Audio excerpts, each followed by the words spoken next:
Hello and welcome to the day ahead. It is Friday, November the 4th. I'm Andrew Gagan. Well, global equities fell while US Treasury yields rose, with market sentiment bearish. That's in the wake of Fed Chairman Powell's comments that the ultimate level of interest rates is likely higher than previously estimated. Wall Street suffering its fourth straight loss. Climbing bond yields weighed on mega-cap growth companies such as Apple and Alphabet, which dragged down the tech sector overall. The Dow holding up thanks to gains in industrials such as Boeing and Caterpillar.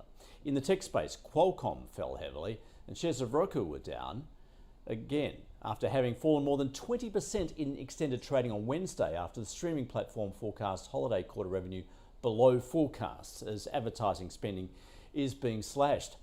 And falling ad spending also hurting Warner Brothers Discovery, which reported an 8% drop in quarterly revenue.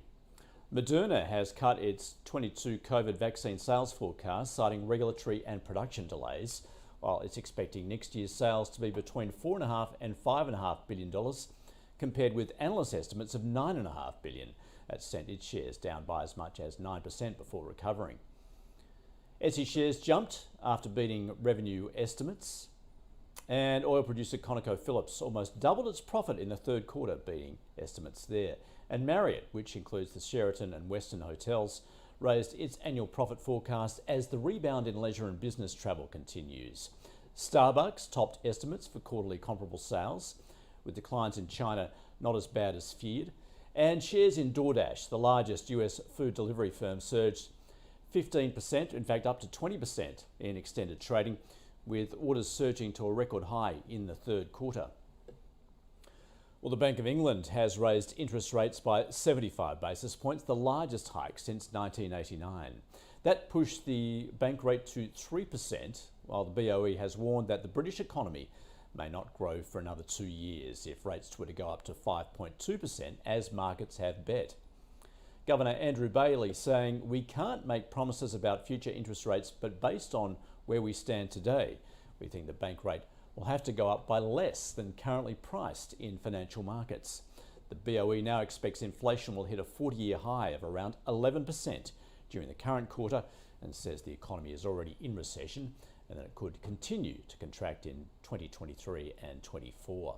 Unemployment is expected to peak at 6.4% by 2025.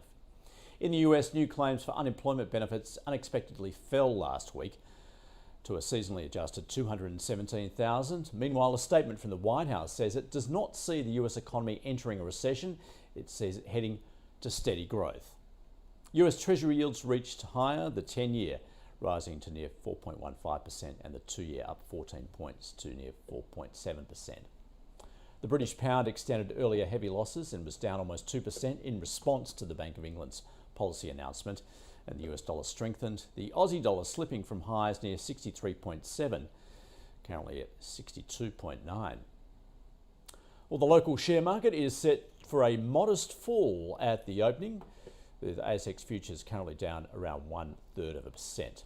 Global oil prices have fallen by as much as 2% as the US dollar strengthens amid fears of a global recession. Iron ore futures rose 1.5%, while base metal prices were mixed. Nickel, though, plunging almost 6%. And gold futures price was off more than 1%. And Bitcoin appears to have found a floor in its price for now at $20,000 US. And that is your day ahead. We'll see you again on Monday.